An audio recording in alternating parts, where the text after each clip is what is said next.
Cheap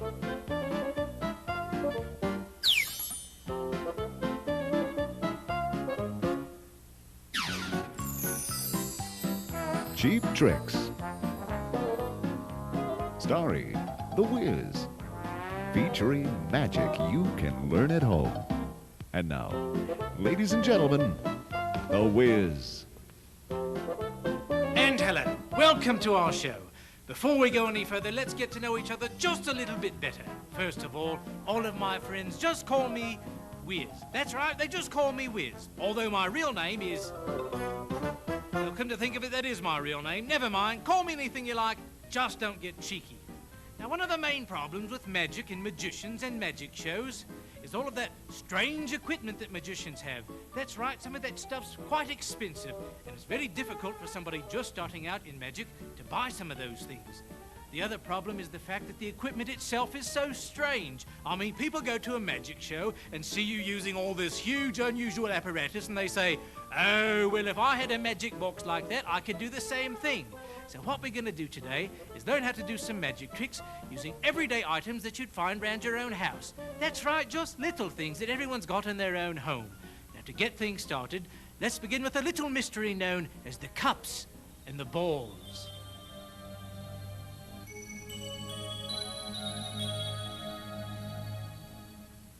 Now, as we've promised, here's 3 items right here that everyone finds in their own home. 3 styrofoam cups. And inside the cups, we've got some items that you might have to look around for just a bit.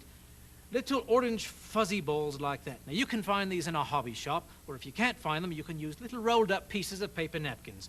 At any rate, we've got the 3 balls there and 3 cups. 1, 2, 3. What we're going to do first is take one little fuzzy orange ball, place it on top of 2 of the cups, cover it with a 3rd cup, make a magical gesture and look.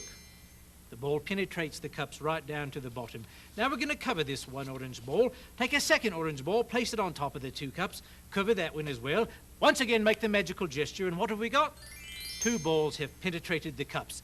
1/3 time, 2 balls there, cover the 2 balls, place the 3rd ball on top. One last magical gesture, and all 3 have gone right through the cups. Now, a bit of an explanation. This works actually with 4 balls. One of them, as you see, is quite invisible. But we can make it visible and show you how the trick works at the same time by placing down 1, 2 cups. There goes the invisible ball. Right through, making 4 little orange balls. Now, the way this really works actually is with 4 balls. The problem is that none of them are actually invisible, except that one of them you hardly ever see the whole trick, because it's hidden right there in the bottom cup. Now, you see we've got 2 cups that have nothing in them in 1 cup. It's got the little orange ball in it, and then you've got the 3 balls here. Now we turn over 1 cup, which is empty, then we take the cup that's got the ball in it and we turn it over. Now notice I don't do this too fast. If you do it too fast, the audience will think, oh, he's trying to hide something. Just go over at a regular natural speed. 1 cup down, 2 cups, place one of the little balls on top, cover that one, and it goes right through. Now we're going to do the same thing again. 1 empty cup. Here's the cup that's got the ball in it. Cover this 1st ball like that. See, I didn't go fast. Place a 2nd ball here, and it looks like it's gone through as well. 1/3 time. Once again, not very quickly, like that. 1 ball on top, and all 3 balls have penetrated. Now, there's a reason for doing the part with the invisible ball, and that reason is this. We want to be left at the end of this trick clean, where everyone can look at all of the things we've got and still not know how we did it. So we're going to say that we've got an invisible 4th ball right there. And you just pretend you've got the little invisible ball there. Then you set the cups down, same way we've been doing it. As always, this is the one that's got the hidden ball in it. Turn it over, 1, 2. Take the invisible ball, remembering where you put it down. And the 4th ball has gone through, and you're left with 4 balls, 3 empty cups, and now the audience can examine everything that you've got. And that is the mystery of the cups and the balls.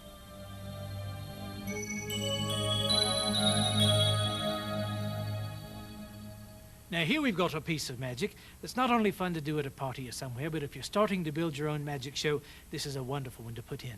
First of all, you need a glass of horrible, yicky ink just like this one. Now, what I'm going to do is just take this little white knife, place it in and stir it all around. There we go. Ooh, blimey, look at that. There we go. Now what I'm going to do is just for just a second, I'm going to cover this glass of ink. Now watch. Cover it up, make the magical gesture like that. Take away the cloth, and look, the ink has turned into clear water. Now this one's very easy to make, but I think for the little amount of trouble you have to go through to make it, you're going to have a wonderful piece of magic. It works quite simply with some false ink. Now I made this out of some black construction paper. Just made a black tube that fits right inside that glass. Now you'll also notice that the glass has little facets on it, and you can find these in party stores or stores where they sell plastic glasses like that. And those little facets helps hide the secret. As you see, you place this paper insert inside the glass that's full of water, and it makes it look like ink. Now you'll notice right here on the back I've got a string that's stapled to the paper, and then on the end of the string we've got a button tied there. Now there's a reason for that, and I'll show you what that is in just a minute. First of all, we've got to convince the audience that this is real ink. To do that, I've taken a regular white plastic knife and I've coloured one side of it with a magic marker. The other side I've just left white. Now what I do is dip the knife right into the water, then as I'm stirring it, quite naturally I just spin it round so the black side shows. Then I take the knife out and it looks like it's all dripping with horrible ink. You see that what that looks like when you place it into the water. Give it a stir, quite natural turn, bring it out, bit of acting here, don't forget it's dripping with horrible ink. There we go, like that. Oh, get it out of the way. Now we've convinced the audience that it's real ink. We're going to cover the glass with a napkin, grab the button, I've got the button right here, and now as I lift the napkin away, I'm taking out the false ink with it, leaving a regular glass of water, which you now take a drink of, to show them that it's just ordinary drinking water. Once again, starting there, the false ink in place, button hanging in the back, cover it with a napkin. Now it helps if it's a red napkin or a blue napkin, anything but a white one, because that black will show right through a white napkin. But I've got a red one. Grab the button, lift it out. Now you'll find this doesn't drip too bad. You see, it's not really dripping lots of water, so you don't have to be too fast with it. Take it away quite naturally. And there you've got the water. Take a drink and show the audience that you've done a small miracle. And that is the mystery of the ink to water.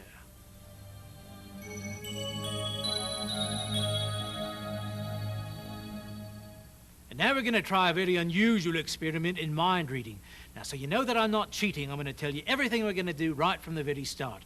First of all, I've taken a regular paper plate and a marking pen, and I've written a number right on the bottom of the plate that nobody can see. Then I've got a pair of dice here that might come out of a regular Monopoly board or something like that. What I'm going to do is have somebody roll these dice into the plate. Then I'm going to add up the numbers that come up on this side, then we'll switch them around, add up the numbers on the other side. The total of both sides of the dice, believe it or not, will match the number that's written on the bottom of the plate. All right, if you'll reach right in and roll the dice into the plate. Now we've gotten a 3 and a 1 on this side. 3 and a 1 adds up to 4. Switch them over so we can see the other side. Now we've got a 6 and a 4 on this side. That's 10 on one side. 3 and 1 is 4 on the other. 10 and 4 is 14 unless I'm mistaken. And believe it or not, the number that I've written on the bottom of the plate is 14. Now this particular piece of magic is quite simple to do. The only problem is that you can only do it once. And the reason you can only do it once is because the opposite sides of a pair of dice, no matter what's rolled, always adds up to 14.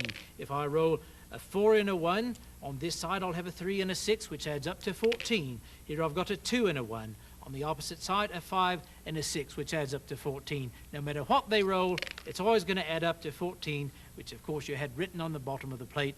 Quite simple, but lots of fun. And that, of course, is the mystery of the dice.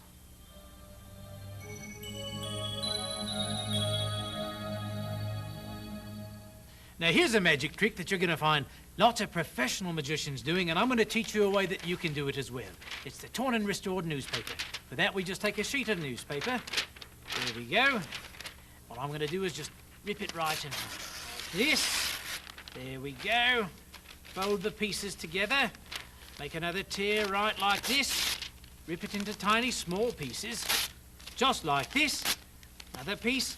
Just rip it till there's hardly anything at all left. There we go. Now, once I've gotten it all torn up, I'm going to fold it into a small little packet. There we go. And of course, We've got to have everything to make it work. All the little pieces, they get put right inside here.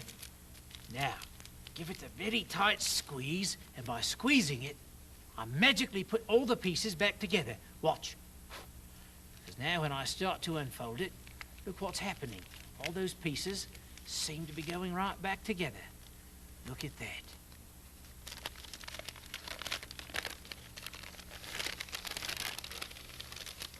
We tore it up, and now we've restored it into one solid piece. Now this one's not difficult at all, and it doesn't take very much preparation either. First of all, of course, you need a sheet of newspaper, and I've got one right here.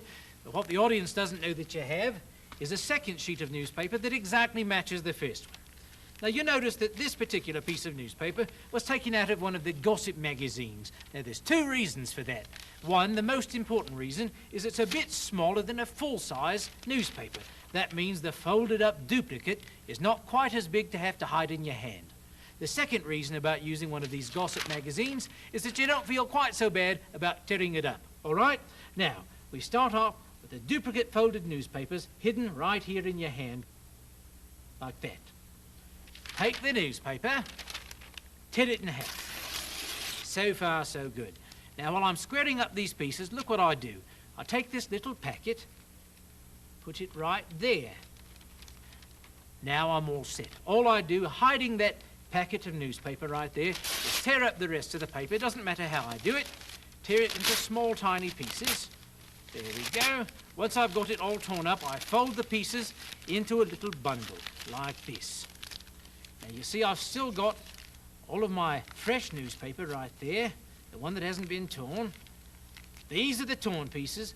This is the solid newspaper. They're right together like this. Give them a squeeze, turn it over, so now we've brought the untorn newspaper to the front. Blow on it magically.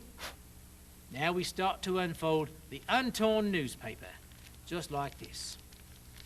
Now, just as soon as I can, what I'm going to do is work these torn pieces right round over to an edge. I'll show you when we find a way to do that. There we go. Torn pieces going right up to the edge. Then I grab the corner, holding the torn paper with my thumb, unfold it, and look. The paper is restored.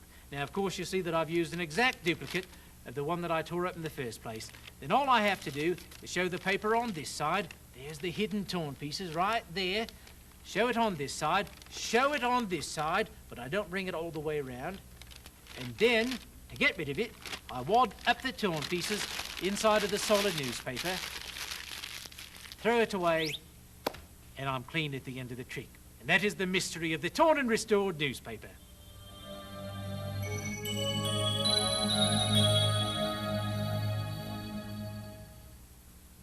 Blimey, I've just realised that my tie's crooked. But watch this, I shall straighten it without touching it. Don't you wish you had that kind of power? Right now we're going to start with a series of tricks that involve something everybody's got in their home, a regular deck of playing cards. What we'll do is take the cards, give them a shuffle, another one, then I'm going to go through the cards just like this, all right? Say stop. Stop. Right there. There is the card that's been chosen. Now I'm going to do something quite mysterious with this. Place it right into the middle of the deck. Shuffle them once again. Now, believe it or not, I'm going to send that chosen card from wherever it is in the deck right to the bottom. Watch this. And you see the chosen card has gone right to the bottom, hasn't it? That is the card, isn't it? No? Oh, I know what I've done. I've hit the cards too hard, and what's happened is that they've gone all the way through the deck, right through the cloth. And there is the card that was chosen, the Four of Hearts. Now, this is really quite simple to do, but it's also quite effective. What we've done is something called forcing a card. Now, of course, I've got two Four of Hearts, one from a separate deck that matches this one, and then, of course, the Four of Hearts that's from this deck. This Four of Hearts is already on the bottom of the deck, and this one is hidden underneath the napkin. Now, we shuffle the cards, but when we shuffle the cards, we make sure that the four stays right on bottom like this. You see? Stays on bottom the whole time. Now, we give it a couple of shuffles, always leaving the four right on bottom.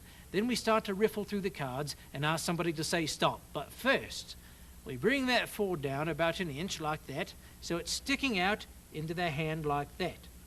Now I cover this with this hand as I'm going through the cards. Somebody says stop. When they say stop, then I pinch this card up at the top half of the packet, pull it all out, and I force the bottom card. Doesn't matter where they say stop, because I always pull the 4 right off the bottom. Once they've taken this card, place it right in the middle wherever you've stopped, give the cards a shuffle. You don't have to keep track of it this time. Make sure it's not on bottom this time, because you want to show it's not there. You place it on top of the cloth, give it a hit, reveal what's supposed to be the 4 of hearts, but my goodness, something's happened. Well, let's see if we can find it. Wait, I know what I've done.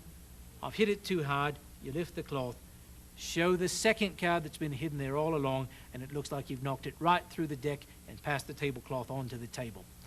Now, there's other tricks that you can do with this very same method. Some of them are quite spectacular. Let me show you one now. I've got another card that we're going to force. This time I'm going to take the 7 of spades. Once again, it's on the bottom. We give it a shuffle, always keeping the 7 right where it is. And you see how we do that. We just let the side with the 7 go first, then finish up. Now we're going to force the card the same way. Once again, say stop. Stop. Pinch the 7 right onto the top packet. Show the card that's been chosen. All right, now we're going to take it out this time. Take out the chosen card. That's the chosen card. Place it into the deck upside down. But you can't see it. Make sure that they put it in where you can't see the card, but they can see the card going into the deck upside down like that. All right? Set this deck aside. Bring out a second deck that was hidden in your pocket. And say, believe it or not, this deck is in sympathy with that deck. For when I fan through these cards, I find a reversed card. And the reverse card in this deck is the 7 of spades, which, as you see, was the chosen card that was reversed in the first deck. And that's called the sympathetic cards. Quite easy to do, because all you've done was taken a duplicate deck, reverse the 7 of spades first, put it in the box, and keep the box in your pocket.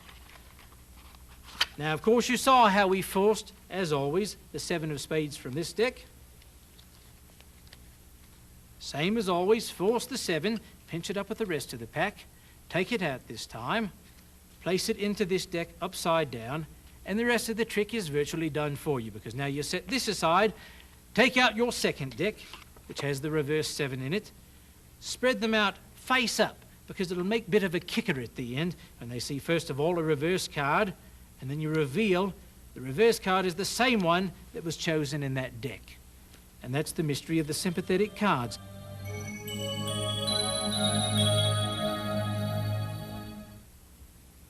Now, of all the everyday objects you'd hope to find, this is one of the most common. An everyday average quarter. And our next series of tricks works with just such a thing.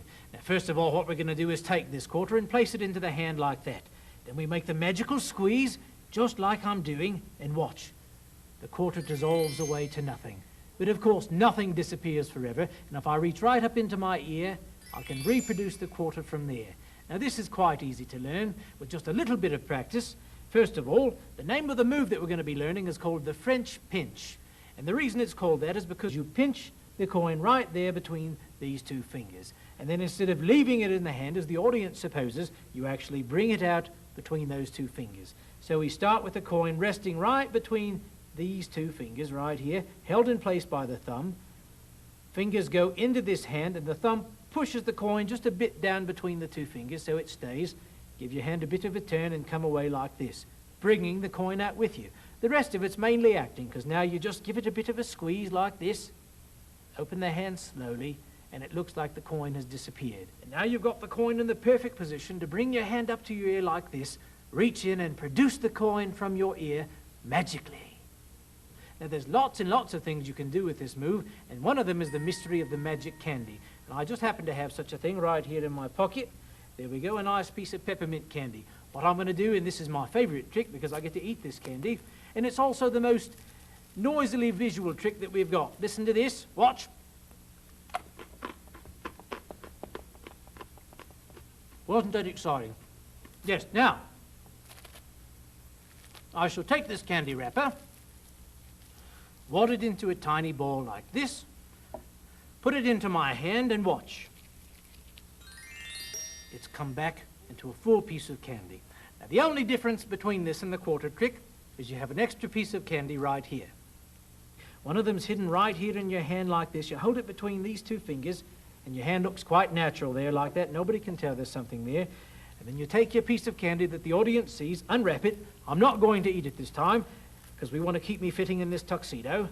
There we go. Once you've eaten the candy, then we wad the wrapper up between our fingers like this. Now, once it's been wadded up, you get it into the position for the French pinch. Pinched right between those two fingers. All right? Now, once it's there, put it into the hand. Remove your fingers, taking away the candy wrapper. And then when you give it the magic squeeze, open your hand and look. The candy is completely restored. And that, my friends, is the mystery of the French pinch.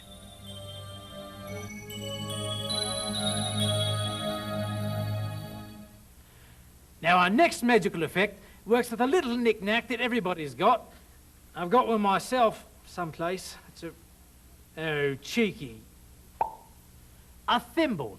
Now, what we're going to do with this thimble? There it is, right on the end of my finger. Goes into the hand just like this. Pull it off. Watch. Watch. It's disappeared. Now, watch this. Put my finger into the hand, and it comes back. Now, this one, I must say, takes quite a bit of practice, but I think you're going to find it's well worth it, because watch what I'm doing. I'm going to do this in slow motion, because you see, we never put the thimble in my left hand at all. It's 1, 2, now watch my finger, 3. Let me make the thimble disappear. Let's do that once again slow, then I'll show it to you fast again. There is the thimble. Watch. 1, 2, watch the finger, 3, and it's disappeared. This is what it looks like when you do it fast. 1, 2, 3. Now we've got to bring it back again. So watch what I'm going to do. I've got the thimble in my hand. I put it right on the tip of my middle finger. Now watch. Show the left hand empty, then I straighten out the fingers of my right hand. Watch. There goes the thimble behind my left hand. I turn my left hand round like this. Take the thimble off. Then put my index finger back into the hand and come away with the thimble. Let me do that once again slow. Then we'll do it fast again. There's the disappear.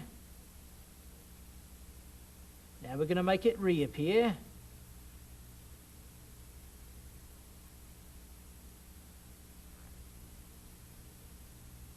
Now fast one last time. Watch. 1, 2, 3. Watch. And there's the thimble reappeared. And that is the mystery of the thimble.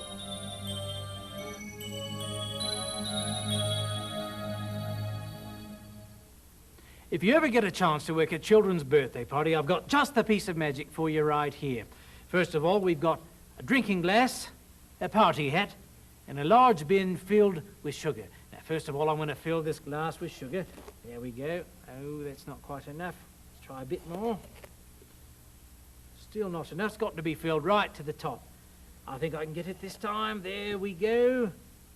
Yes, now look at that. A little bit too much that time. Now, I'm going to cover the sugar with this party hat. Watch this. Cover it for just a second. Make the magical pass. Watch.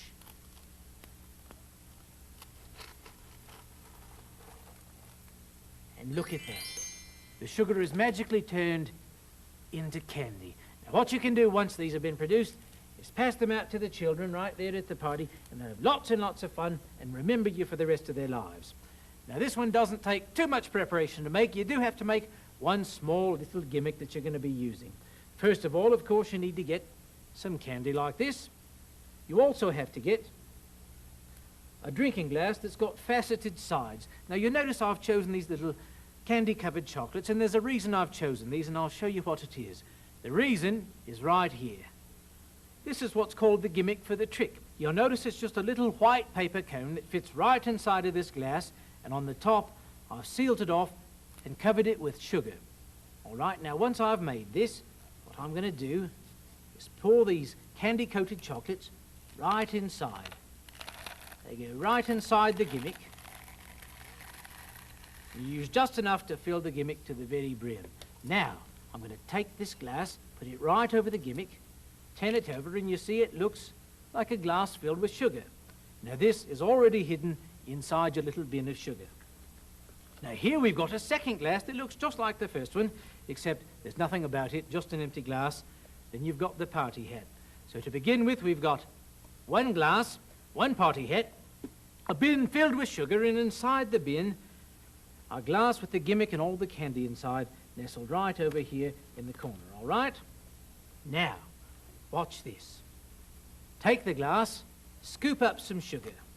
But you don't get quite enough, so you pour it out, scoop up a bit more, still haven't gotten quite enough. The reason we're doing this is to establish the pattern of going in with the glass and coming out with the sugar inside. Pour it out. Now this time, watch what I'm going to do. I go in with this glass, leave it off there, come across and pick up this glass. Now the magic's virtually done. All I've got to do at this point is take the party hat, put it over the glass. Now I want you to look at this right here. This gimmick sticks up just a little bit beyond the top of the glass. See that? That means when I come over with the hat, I can grab the top of the gimmick through the hat, pull it off, and as I do that, all of the candy spills out into the glass. All right? Once that's happened, I bring the hat back down to the bin, let the gimmick fall into the bin where the children can't see it, show the hat empty, show the glass, then you pass the glass out so the children can all have some candy from the magician, and believe me, they'll remember this for a long time to come. And that's the mystery, the sugar to candy.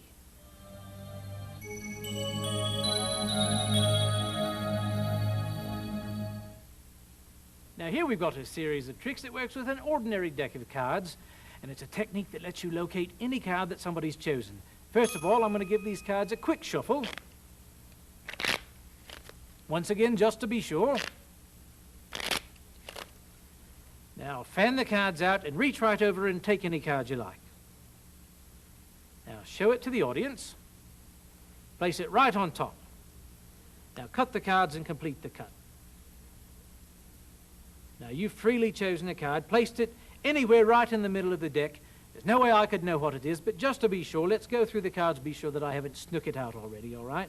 No way I can know where it was, no way that I can know where you put it, no way I could even know what card it was. But don't say anything if you see the card. Don't say anything. Just make a note in your mind that the card that you chose is right there. All right, have you seen the card you chose? Yes. Very well. Concentrate on the card. I shan't look at them again, and I shall concentrate on the card also. It seems to have been a number card. Is that correct? It was a number, right? The Yes. number 7. It was the number 7. It was a red 7. Why, as a matter of fact, I believe that it was the 7 of hearts. Is that correct? Yes. Now, that's what's called a card location, and this one's quite simple. It doesn't even take a great deal of practice. All you need to do is remember one card. And that card is going to be called a locator card. Now, the one I've used, because it's quite easy to remember, is the Ace of Spades. Now, the Ace of Spades is taken and placed right here on the bottom of the deck. Now, when we shuffle the cards, we make sure that the ace always stays on bottom. Then we fan the cards out and let our friend take whatever card they like. Now, it doesn't matter which one they take. Not at all. They take a card, in this case, the 2 of Spades, all right? Place the 2 of Spades on top. Now, when you have them cut the cards, look what they're doing. There's their card, the 2 of Spades. They put it on top. They're going to cover it with the Ace of Spades. That's right. Now we've got the 2 and the Ace together in the pack. All that remains to do is to go through the cards like this, quite slowly, saying, now be sure that I haven't snuck your card out of the deck. When you come to the Ace of Spades, you look at the card just before it, which in this case is the 2 of Spades. Remember, the Ace of Spades went on top of their card, so it will be the one just before the Ace of Spades. Remember the card, go on through.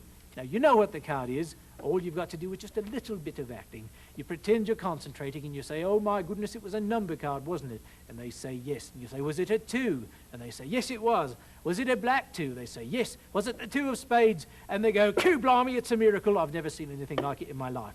And that's how the location works. Now, that's a pretty good trick, but I think there's 2 more that you'll like here that work pretty much the same way. Let's find, once again, our locator card. There it is, ace of spades. Once again, shuffle the cards just for show. Once again, take any card you like and show it to the audience. Place it anywhere on top. Cut the cards, complete the cut. Now, as we remember from last time, I shall go through just to be sure that I haven't snuck the card out, but once again we're going to locate the card. Now in this case, once again, we're looking for the ace of spades. The one just before it is the five of spades. That means that she chose the five of spades. But this time, instead of just letting it get lost in the deck, look what I'm going to do. I'm going to let that card go there and the rest of the cards go on the other side of my finger. Now the reason I've done this is because when I cut the cards now, I bring the five round to the top. Now I've got the five on top of the deck. Now we're going to do something sort of unusual. Grab the cards right here like this. Put your thumb on top and hit the cards from the bottom. Watch. Leaves one card in your hand, and that's the card that was chosen. Now the way this works is quite simple. You've seen how we found the card. All you have to do is get it to the top of the deck, put your thumb quite a bit out over the cards. You see I've got it right there at the knuckle, and just a little bit at the bottom with the other knuckle from my index finger, all right? Quite a bit at the top, just a bit of finger at the bottom. Now when you hit the cards, it peels that top card off. And when you do it quickly, it looks like this. There we go. Now there's an interesting twist you can do and call this 52 card pickup. Instead of catching the cards as you come up and hit them, knock them all over the room, and it still just leaves the one card in the hand, and that's the chosen card.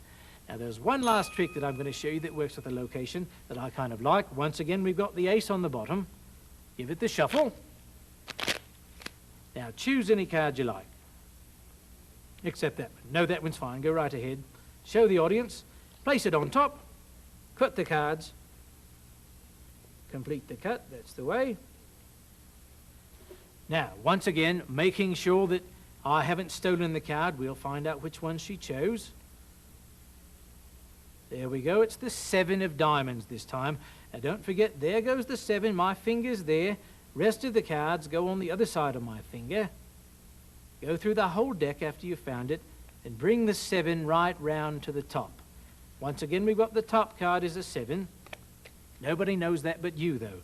Now, name any number between 1 and 52, but make it a low number just for the purposes of a demonstration. 9. 9, all right. Now, I'm going to blow on the deck and make your card appear the 9th one down. 1, 2, 3, 4, 5, 6, 7, 8, 9. Reveal the 9th card, and that wasn't it. I know what the problem is. It's me breath. I don't know what's going on. I've lost me magical breath. Must have been that anchovy pizza I had for dinner tonight. So I'm going to put these right back here, and if you'll just blow on them, that's the way. Now watch.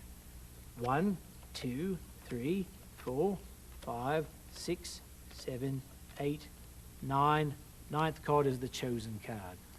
Now this one's pretty easy to do, because you see we've got the chosen card on top, and we've shown how to do that. Bring it up to the top. They name any number. She chose the number 9.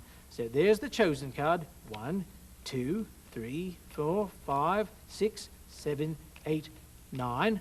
Well, the 9th card, of course, is not that one. But now we've dealt 9 cards. The 9th card down is the chosen card. Put it back on. Have them blow on the cards this time. That's a bit of misdirection. Count off 1, 2, 3, 4, 5, 6, 7, 8, 9. And this time it is the 9th card down. And these all fall into the category of the magical location. Well, I think we've shown you enough cheap tricks to keep you busy for a while. But before we go, there's just a few things to keep in mind. A few very important things to remember when doing your magic. First of all, remember about misdirection. Now, misdirection is when you're making the audience look over here and you're really doing all the sneaky stuff over here. That's quite important, and you'll find it comes in handy. One of the most important things to remember is to act the part of a magician. You've got to believe what you're doing, and nobody else is going to believe it. You've got to believe it's real to convince anyone else. But the most important thing to a magician is practice. Practice, practice, practice as much as you can. Practice before members of your family. Practice in front of a mirror if you like. Feel free to watch this tape over and over again until you got all the moves down just perfect. And when you're finally ready for your performance, I wish you all the luck in the world. Now, before we go, I've got one last mystery I should like to try. A mystery which involves the contents of this red box. Inside the box, we find only a magic wand and a handkerchief. The handkerchief, however, has on it, as you shall see, the picture of a rabbit, a magic rabbit. I thought it might be kind of interesting to see if I can make this picture of the rabbit disappear, leaving in its place only just a blank handkerchief. Shall we try? Very well, then watch carefully as I present for you the mystery of the vanishing rabbit. Watch. Into the empty box. Now watch the mystery. And believe it or not, the rabbit has disappeared without a trace. It hasn't? Blimey. Right, I shall try again. Let's see, what did I do wrong? I've got the box, I've got the handkerchief. The magic wand, of course. How could I forget that? Let's give it a try this way. Now let's have a look. What luck, he's gone now. Look at that. One last try. I may have to cheat this time. Into the empty box. Make the magical gestures. Watch. And look at that. Disappeared completely. What a puzzle. But here in the box, I shall check. Nope, the box is empty. Oh, very well. Ready? Watch this. Well, look. It's Thurston the Magic Bunny. And on behalf of Thurston and myself, thank you for watching. Have a wonderful time with your cheap tricks, and goodbye. Wave goodbye, Thurston. That's the way. Bye-bye till next time.